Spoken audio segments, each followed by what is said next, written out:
आत्म कल्याण सही ज्ञान से होगा, और सही ज्ञान पर विश्वास करने से होगा। ए मनुष्यों, तुम विश्वास कहीं ना कहीं तो करते ही हो। तो जब तुमने सही जगह अपना विश्वास जमाया तो सही ज्ञान पर अपनी श्रद्धा कर ली, और जब सही ज्ञान पर श्रद्धा की, बस तुम्हारा जीवन सही दिशा में चल पड़ा। ये विश्वास हम कैसे सही बनाएं और कैसे गलत बनाएं, किस आधार पर विश्वास बनाएं, ताकि हम अपने जीवन में वो परिवर्तन ला सके जो हम चाहते हैं, ये विचारणीय।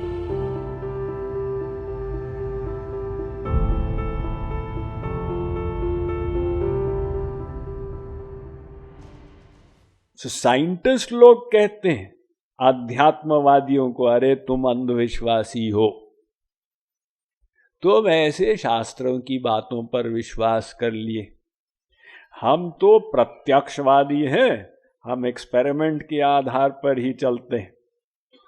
किंतु वो साइंटिस्ट भी विश्वास ही कर रहा है, वो अपनी इंद्रियों पर विश्वास कर रहा है, अपनी बुद्धि पर विश्वास कर रहा है।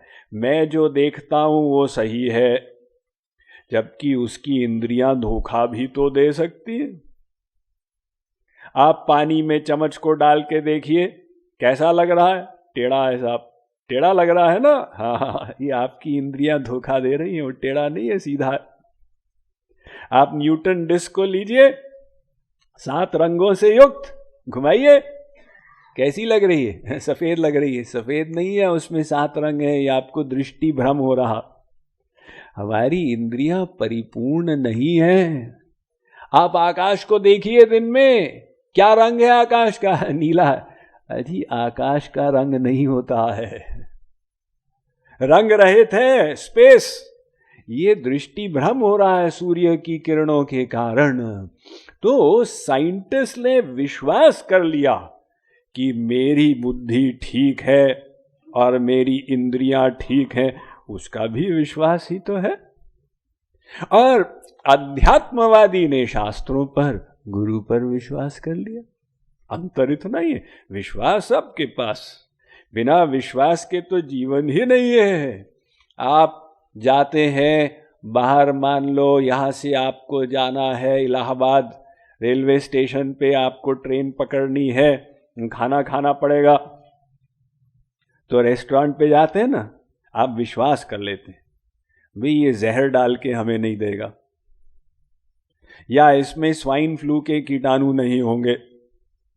वो विश्वास करके तो आप खाते हैं। और अगर व्यक्ति शंका करता जाए, इस संसार में जीवित नहीं रह सकता।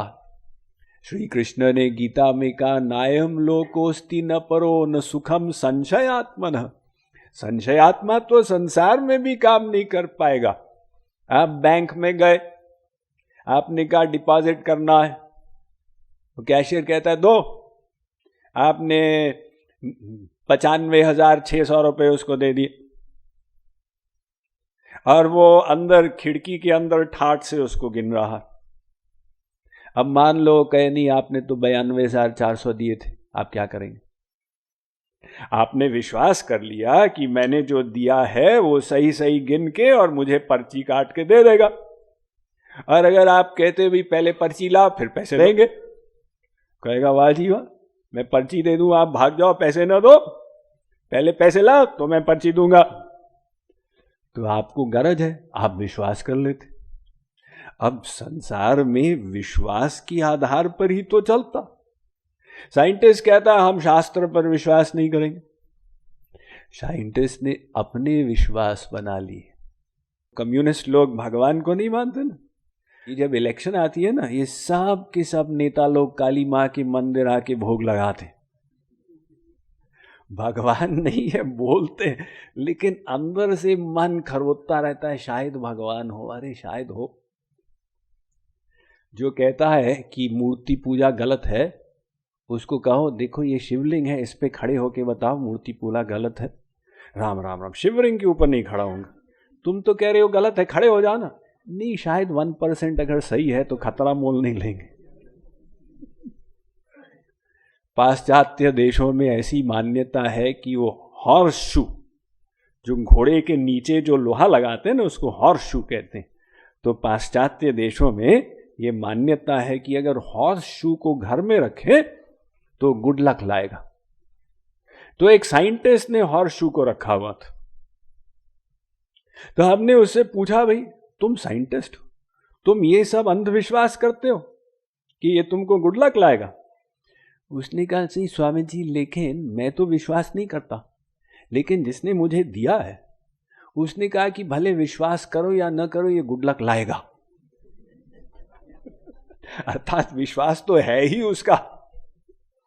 तो विश्वासहीन कोई भी नहीं। अब विश्वास किस चीज पर करें, ये इंपॉर्टेंट बात। और आपके विश्वास को खींचने के लिए ये संसार में सब के सब तंदुरुस्ती की रक्षा करता है लाइफ बॉय। लाइफ बॉय है जहां तंदुरुस्ती है वहां। हम बचपन से सुनते आ रहे हैं ना, वो मैल में छिपे कीटाणु को धो डालेगा। तो क्यों विज्ञापन होता है कि बार बार बार बार बताएंगे तो मान जाओगे। यानी वो लाइफ बॉय वाले चाहते हैं तुम हमारे ऊपर विश्वास करो, दूसरे कहते हैं हमारे ऊपर करो, तीसरे कहते हैं हमारे ऊपर करो। अब वो जीव कहां विश्वास करे, कैसे करे? जहां करेगा उस पर उसका जीवन निर्धारित होगा। तो हमारे शास्त्र कहते हैं, भाई देखो, एक है अंधविश्वास। पड़ोसी ने कहा वो पेड़ पर भूत रहता है, मान लो, ये तो अंधविश्वास हो गया। एक विश्वास बाल्यावस्था से मिला, माता पिता ने ऐसे बोल दिया, इसको कहते हैं सोशल हेरिडिटी। एक तो शारीरिक हेरिडिटी, माता पिता का नाक लंबा था, तुम्हारा भी लंबा हो गया, शारीरिक हेरिडिटी। एक सोशल हेरिडिटी, वो हिंदू धर्मावलंबी थे, तुम भी हो गए, वो क्रिश्चियन धर्मावलंबी थे, तुम भी हो गए, ये सोशल हेरिडिटी हो गई ना। तो हमारे शास्त्र कहते हैं कि तुम ज्ञान पर विश्वास करो, ऐसा ज्ञान जो परिपूर्ण हो, जो त्रुटि रहित हो। अब तुम स्वयं ज्ञान की खोज करोगे तो तुम्हारा ज्ञान परिपूर्ण नहीं होगा, वो साइंस के समान चेंज होता चला जाएगा। तुम कहो भाई मेरे विचार अनुसार जीवन का लक्ष्य ये है, फिर 3 साल बाद मेरा विचार बदल गया है, फिर 3 साल बाद फिर मेरा विचार बदल गया। ऐसे नहीं, कहीं से तुम परिपूर्ण ज्ञान प्राप्त करो और वो परिपूर्ण ज्ञान पर विश्वास करो। तो इसलिए उन्होंने कहा कि ये वेद जो है ये विश्वसनीय है। वो वेद ऐसा एक ज्ञान का पुंज है जो शंका दोष कलंक पंख से रहित है, वो परिपूर्ण ज्ञान है, वो भगवान के द्वारा प्रकटित है। उसमें सनातन सत्य प्रकट किया गया है, जो हजारों वर्ष पहले भी सत्य था और आज भी सत्य है, हजारों वर्ष के बाद भी सत्य होगा। अब वो विश्वसनीय है। तो तुम्हारा पूर्ण विश्वास नहीं होगा, पहले थोड़ा थोड़ा होगा, उसके आधार पर तुम क्रियान्वित करो। जब परिणाम आएगा तुम्हारा विश्वास और जमेगा, फिर और जमेगा। तो हमारे शास्त्रों ने कहा कि विश्वास करने के लिए 2 चीजें, एक शास्त्र, वैदिक शास्त्र, और उसको समझाने वाला वो भगवत प्राप्त सद्गुरु। गुरु वेदांत वाक्येषु दृढ़ो विश्वास श्रद्धा। ये शंकराचार्य ने कहा आत्म कल्याण सही ज्ञान से होगा और सही ज्ञान पर विश्वास करने से होगा। तो इसलिए ए मनुष्यों, तुम विश्वास कहीं ना कहीं तो करते ही हो, चाहे वो हिंदुस्तान लीवर के लाइफ बॉय एडवर्टाइजमेंट पे करो, लेकिन हमारा सुझाव है तुम गुरु और वेदांत के वाक्य पर करो। तो जब तुमने सही जगह अपना विश्वास जमाया तो सही ज्ञान पर अपनी श्रद्धा कर ली, और जब सही ज्ञान पर श्रद्धा की, बस तुम्हारा जीवन सही दिशा में चल पड़ा।